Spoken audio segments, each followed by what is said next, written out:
Very short process, একদম সহজ করে ভাবো। P block class 3B, effect of heat on borax.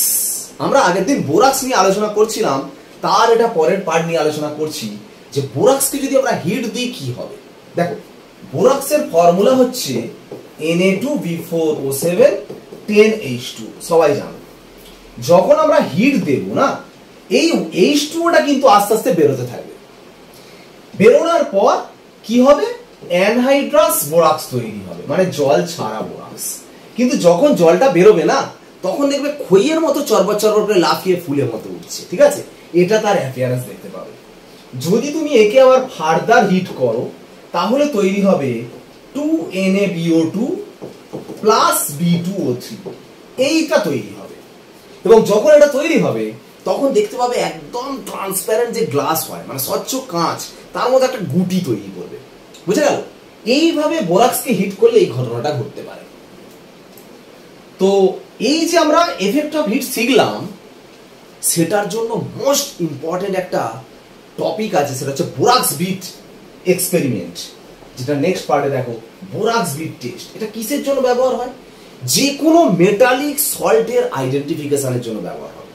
Metallic salt মানে কি? ধরো আমি একটা মেটালের নাইট্রেট নিলাম, কি মেটালের সালফেট নিয়েছি। মেটালটা এখানে এম ধরছি। মেটালটা তো যা ইচ্ছা হতে পারে, বলো। আয়রন হতে পারে, কোবাল্ট হতে পারে, ক্রোমিয়াম হতে পারে, যে কোনো মেটাল হতে পারে, ক্যালসিয়াম হতে পারে। ক্যালসিয়াম যদি এস ব্লক এলিমেন্টস এর মধ্যে পড়ে যায়, যাই হোক, তো যে কোনো হতে পারে, ম্যাঙ্গানিজ হতে পারে। তো মেটাল যে কোনো কিছু হতে পারে, তাই তো? তো যাই মেটালই হোক না কেন, তার যে নাইট্রেট হোক, সালফেট হোক, যাই হোক, সেইটার আইডেন্টিফিকেশনের জন্য ব্যবহার হবে। আইডেন্টিফিকেশন মিন্স, বলছি দেখো এক এক করে। আমরা একটা প্ল্যাটিনাম তার নেব, তার একটা লুপ বানাবো। বানিয়ে কি করব না, হিট করব বার্নারে দিয়ে, তার মধ্যে বোরাক্স দেব, দিয়ে হিট করব। বোরাক্সটা নিয়ে আগে হিট করতে পারো, বা আগে সল্ট নিয়ে হিট করতে পারো। আমি সিম্পলি একটা বলছি, শোনো। প্ল্যাটিনাম তারে লুপ বানাবে, নিয়ে যে মেটালিক সল্ট, সেই মেটালিক সল্টটা একটুখানি তুলে বার্নারে হিট করলে, করার পরে আবার বোরাক্সে ধরে হিট করলে, করে বার্নারে যে আগুন জ্বলছে সেই আগুনে ধরবে, দেখবে কালার আসছে। ওই কালার দেখে বুঝবে কি সল্ট আছে। মানে আমি একটু এক্সপেরিমেন্ট করে বলছি, ব্যাপারটা শোনো। যে কোনো, তুমি যেমন প্ল্যাটিনাম তারের মধ্যে মেটালিক সল্টও নিয়েছো, আবার বোরাক্সও নিয়েছো, তাই তো? দুটো একসাথে তুমি নিয়ে তো হিট করছো। তাহলে বলো, মেটালিক যে কোনো সল্টকে যদি তুমি হিট করো, কি বাই প্রোডাক্ট হয়েছে আমার দেখার দরকার নেই, তৈরি হবে কিন্তু একটা মেটালিক অক্সাইড, এমও। এই অক্সাইডটা কিন্তু বেসিক, কারণ ধাতুর অক্সাইড আমরা বলেছি ক্ষারীয় হয়। তাহলে এটা বেসিক যদি হয়, আর বোরাক্সকে এক্ষুনি দেখলে ফার্দার হিট করার পর যেটা তৈরি হলো 2NaBO2 প্লাস B2O3, এটা তো তৈরি হয় B2O3। বোরন যেহেতু একটা নন মেটাল, তার অক্সাইড কিন্তু অ্যাসিডিক। তাহলে দেখো, একই প্ল্যাটিনাম ওয়্যারের মধ্যে তুমি কি করছো, এটা নিয়ে আর এটা নিয়ে যখন হিট করছো, এটা থেকে এটা তৈরি হয়েছে আর এটা থেকে এটা তৈরি হয়েছে। তাহলে ভাবো, বেস আর অ্যাসিড নিজের মধ্যে রিঅ্যাকশন করবে কি করবে না? এটা দুটো রিঅ্যাকশন করবে। করে যেটা তৈরি করবে সেটা হচ্ছে এইটা, মেটাবোরেট সল্ট তৈরি করবে, MbO2 এই মেটাবোরেট সল্টটাই হচ্ছে কালারফুল। এবার কালারফুল মানে কি? আয়রনের ক্ষেত্রে যে কালার হবে, কোবাল্টের ক্ষেত্রে অন্য কালার, ক্রোমিয়ামের ক্ষেত্রে অন্য কালার, ম্যাঙ্গানিজের ক্ষেত্রে অন্য কালার। ডিফারেন্ট কালার দেখেই বুঝবো কোনটা আয়রন সল্ট আছে, কোনটা কোবাল্ট সল্ট। কারণ তোমাকে যে সল্ট গুলো দেওয়া হবে, সব তো এমনি দেখে বুঝতে পারবে না। তো এই বোরাক্স বিট পরীক্ষা করার পর দেখবে কালার যেরকম হবে, সেই কালারে সেই সল্ট, তার মানে সেই মেটালটাকে তুমি আইডেন্টিফাই করতে পারছো। তবে একটা কথা বলি, আয়রন কিন্তু আবার, এই যে তুমি বলছো অক্সাইড হচ্ছে, আয়রনে তো দুটো ভ্যালেন্সি, একটা Fe2+ হয়, একটা Fe কি হয়, 3+ হয়, তাই না? তাহলে তুমি বুঝবে কি করে যে অ্যাকচুয়ালি এখানে যে মেটালের অক্সাইডটা হচ্ছে, কোন অক্সাইডটা ফর্মেশন হচ্ছে? ওই জন্য যাদের এরকম দু ধরনের ভ্যালেন্সি হয়, তাদের ক্ষেত্রে কিন্তু এই যে মেটাবোরেট সল্ট দু ধরনের হবে, এবং কালারটা দু ধরনের হবে। কিরকম বলতো? ফ্লেম যখন হবে না, আগুনের শিখা, ওপরে ধরলে একরকম কালার, মানে যেটা একটু ঠান্ডা অঞ্চল যাকে বলা। এই যদি বার্নারের মানে আগুন হয়, আগুনের এই জায়গায় ধরলে সেটাকে বলে অক্সিডাইজিং ফ্লেম, আর ভিতরের এই জায়গাটা ধরলে সেটাকে বলে রিডিউসিং ফ্লেম। তার মানে আয়রনকে তুমি যদি আয়রন সল্ট নিয়ে যেমন বোরাক্স বিট টেস্ট করতে বললাম, করলে এখানে ধরলে এক রকমের কালার হবে, এখানে ধরলে আরেক রকমের কালার হবে। এই সল্টের ক্ষেত্রেও তাই, এখানে ধরলে এক রকমের কালার হবে, এখানে ধরলে এক রকমের কালার হবে। মানে এর এই দু রকম যে কালার, এরও দু রকম কালার কিন্তু আলাদা আলাদা হবে, এরও দু রকম কালার সব আলাদা আলাদা হবে। ওই জন্য তুমি আয়রন চিনতে পারবে, কোবাল্ট চিনতে পারবে। বোঝা গেল ব্যাপারটা, কোনটা আয়রন কোনটা কোবাল্ট। অক্সিডাইজিং ফ্লেমে একরকম কালার, রিডিউসিং ফ্লেমে আরেক রকমের কালার। এবারে একটা কথা বলি, যাদের এইরকম ভ্যালেন্সি চেঞ্জ হয় না, যেমন কোবাল্ট ক্রোমিয়াম, ঠিক আছে, কোবাল্টে যেমন +2 ক্রোমিয়ামে +3 চেঞ্জ হয় না, তাদের ক্ষেত্রে কিন্তু অক্সিডাইজিং ফ্লেমে ধরলে যা কালার হবে, রিডিউসিং ফ্লেমে ধরলে তাই কালার হবে। বোঝা গেল ব্যাপারটা। তাহলে বোরাক্স বিট টেস্টে কি হচ্ছে, যে কোনো মেটালের আমি কালার দেখি, কোথায় কালার না বার্নারের আমি এই ওপরে ধরবো আর মাঝখানে ধরবো, দু রকম কালার দেখবো, সেই চার্টে দেখে বুঝে যাব কোন মেটালিক সল্ট আমাকে দিয়েছে। ঠিক আছে, এটা বোরাক্স বিট টেস্ট, খুব ইম্পর্টেন্ট টেস্ট। তো নেক্সট আমরা টপিক যেটা কম্পাউন্ড বোরেন। বোরেন মানে হচ্ছে বোরনের হাইড্রাইড। সব থেকে ভালো বোরনের হাইড্রাইড হচ্ছে কি জানো, ডাইবোরেন B2H6। দেখো এটা স্ট্রাকচার হচ্ছে একটা এক্সেপশনাল স্ট্রাকচার, কেমিক্যাল বন্ডিং এর কোনো ফর্মুলা মানবে না, এটা পুরো এক্সেপশনাল স্ট্রাকচার। কারণ তোমার এখানে মনে হতে পারে BH3 এর সাথে BH3 জুড়ে হয়তো B2H6 হয়েছে, কোনোদিন কিন্তু না। যেমন তুমি ভাববে AlCl3 স্যার শিখিয়েছে কেমিক্যাল বন্ডিং এ, বা পি ব্লকেও আমি দেখিয়েছি ডাইমার হয়, কারণ অ্যালুমিনিয়ামের অক্টেট হয়নি বলে 6টা ইলেকট্রন, এর লোন পেয়ারটা একে দেয় 8টা হয়, এর লোন পেয়ারটা একে দেয় 8টা হয়। এখানে কিন্তু ওরকম হবে না। প্রথম কথা কেন হবে না, হাইড্রোজেনের তো লোন পেয়ার নেই, কে কাকে দেবে বলো?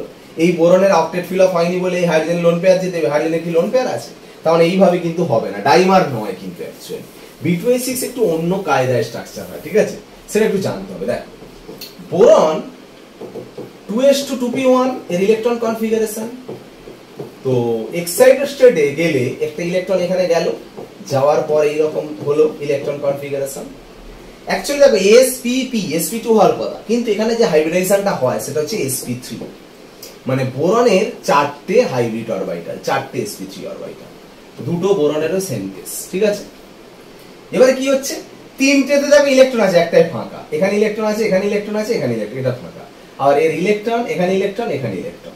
এবার দেখো B2H6 মানে হাইড্রোজেনের সাথে ওভারল্যাপ, দেখো হাইড্রোজেনের ইলেকট্রনের সাথে ওভারল্যাপ হচ্ছে, হাইড্রোজেনের ইলেকট্রনের সাথে ওভারল্যাপ, হাইড্রোজেনের ইলেকট্রনের সাথে ওভারল্যাপ, হাইড্রোজেনের ইলেকট্রনের সাথে ওভারল্যাপ, এখানেও একটা হাইড্রোজেন আছে, দেখো ওভারল্যাপ হয়েছে, এখানেও একটা হাইড্রোজেন আছে ওভারল্যাপ।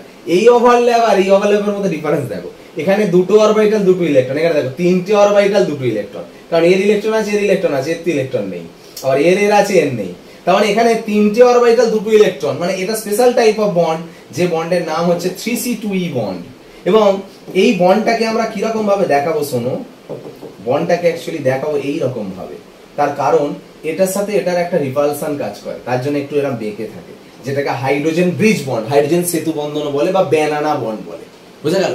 এটা একটা অদ্ভুত ধরনের স্ট্রাকচার, এই B2H6 এর স্ট্রাকচারটা একটু মনে রাখতে হবে তোমাদের। ঠিক আছে, তো নেক্সট আমরা যেটা যাব সেটা হচ্ছে বোরাজিন। দেখো এক এক করে আমরা, দেখো পিরিয়ডিক টেবিল তো করে ফেলেছো, সেখানে গ্রুপ 13 এর পড়া আবার কি। তো এই যে গ্রুপ 13 এর যে এলিমেন্ট বোরন, তার যেসব কম্পাউন্ড গুলো আছে স্পেসিফিক এক্সেপশনাল স্ট্রাকচার, তো সেগুলো নিয়ে একটু আলোচনা, তার কিছু ক্যারেক্টারিস্টিক্স নিয়ে আলোচনা, এটা সিলেবাসে আছে, এগুলো কিন্তু করতে হবে। যেগুলো যেগুলো বলছি সব সিলেবাসে আছে। যেমন এটা বোরাজিন, বোরাজিনের আর একটা নাম আছে বোরাজোল। বোরাজোল যদি বলো, এর ফর্মুলা হচ্ছে B3N3H6। ঠিক আছে, যদি এর গঠন বলো, দেখো এইরকম হচ্ছে গঠন, এই প্রত্যেকটা হাইড্রোজেন আছে এবং কি না প্রত্যেকটা N কিন্তু প্লাস আর B গুলো কিন্তু মাইনাস। ঠিক আছে, দেখো দেখতে অনেকটা বেনজিনের মতো, সেই জন্য বোরাজিন আর বোরাজোলকে কি বলে জানো, ইনঅর্গানিক বেনজিন। ইনঅর্গানিক বেনজিনের নাম হচ্ছে বোরাজিন আর বোরাজোল। এইগুলো একটু একটু ছোট ছোট শর্ট নোট কিন্তু তোমাকে করে রাখতে হবে, কারণ এখন এমসিকিউ প্যাটার্নে কোশ্চেন, জাস্ট ভেরি শর্ট তোমাকে করে রাখতে হবে। তো নেক্সট দেখো বোরন নাইট্রাইড BN। দেখো বোরন নাইট্রাইডের স্ট্রাকচারটা কিরকম, দেখো ঠিক গ্রাফাইটের মতো দেখতে হয়, ওই জন্য বোরন নাইট্রাইডের নাম হচ্ছে আবার ইনঅর্গানিক গ্রাফাইট।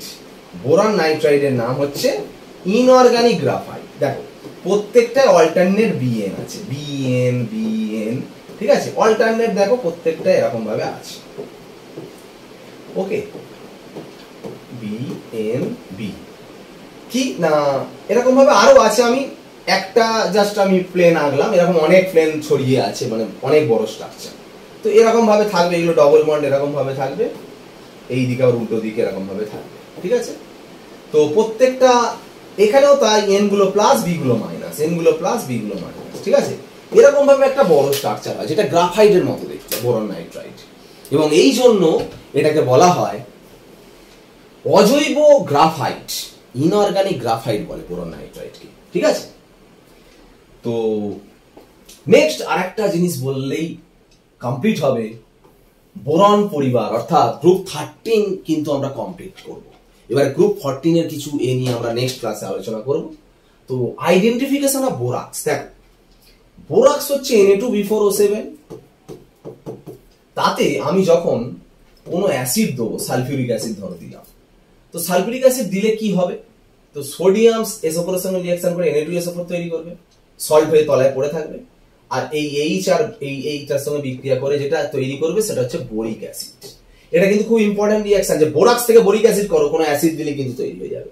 আবার যদি এতে কোনো ক্ষার দাও, অ্যালকালি দাও, suppose sodium hydroxide or sodium carbonate, হ্যাঁ, দিলে কিন্তু বোরিক অ্যাসিড থেকে বোরাক্স হবে। এটাও খুব ইম্পর্টেন্ট কোয়েশ্চেন। যাই হোক, আমার অত বলার দরকার নেই যে বোরাক্সে অ্যাসিড দিলে বোরিক অ্যাসিড হচ্ছে। এই বোরিক অ্যাসিডে তুমি যদি ইথাইল অ্যালকোহল দাও, C2H5OH, দেখো বোরিক অ্যাসিডের ফর্মুলা হচ্ছে এটা, তো BOH OH, নাকি না? তাতে যদি ইথাইল অ্যালকোহল দাও, দেখো ইথাইল অ্যালকোহলটা তো ফর্মুলা এটা, C2H5OH,